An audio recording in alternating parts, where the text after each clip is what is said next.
Reliance foundation की chairperson Nita Ambani ने मुंबई के बीकेसी इलाके में धीरूभाई अंबानी स्क्वायर के साथ म्यूजिकल फाउंडेशन का इफ्तिताह किया। इस मौके पर गुलकार सोनू निगम और अभिजीत ने नगमों से समा बांधा।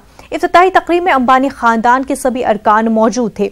RIL के चेयरमैन मुकेश अंबानी के बेटे आकाश अंबानी की प्री वेडिंग सेरेमनी के तहत अलग अलग इदारों से आए बच्चों को जियो गार्डन में खाना भी खिलाया गया।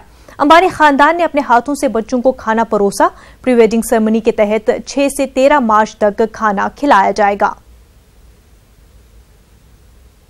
पाटीदार लीडर हार्दिक पटेल कांग्रेस में शामिल हो सकते हैं। बताया जा रहा है कि गुजरात की जामनगर सीट से वो लोकसभा इंतखाबात में लड़ सकते हैं। आपको बता दें कि फिलहाल इस सीट से बीजेपी की पूनम बेन मादाम रुकन पार्लियामेंट है। बताया जा रहा है कि हार्दिक पटेल कांग्रेस की अहमदाबाद में 12 तारीख को होने वाली वर्किंग कमेटी की मीटिंग के मौके पर कांग्रेस में शामिल हो सकते हैं। हार्दिक पटेल राहुल गांधी की मौजूदगी में पार्टी में शामिल होंगे। मीटिंग में पार्टी के कदावर लीडर अवामी रैली से खिताब करेंगे। कांग्रेस गुजरात पर खास तवज्जो दे रही है। पिछले असेंबली इंतखाबात में कांग्रेस बीजेपी के लिए एक बड़ा चैलेंज बनकर सामने आई थी।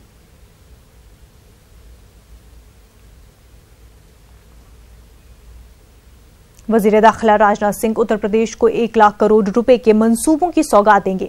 राजनाथ सिंह आज उत्तर प्रदेश की राजधानी लखनऊ में 1 लाख करोड़ रुपए से ज्यादा के सड़क मंसूबों का इफ्तिताह करेंगे।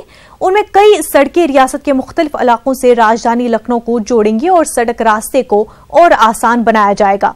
इस दौरान मरकजी वजीर नितिन गडकरी और उत्तर प्रदेश के वजीर आला योगी आदित्यनाथ भी मौजूद रहेंगे और नमामि गंगे प्रोजेक्ट का इफ्तिताह करेंगे। बीजेपी सदर अमित शाह आज मध्य प्रदेश के दौरे पर रहेंगे। अमित शाह रायपुर में पार्टी कारकुनान से खिताब करेंगे। बताया जा रहा है कि लोकसभा इंतखाबात के हवाले से लाहे अमल तैयार किया जाएगा। अमित शाह छत्तीसगढ़ में लोकसभा इंतखाबात के लिए बीजेपी की तैयारियों का भी जायजा लेंगे।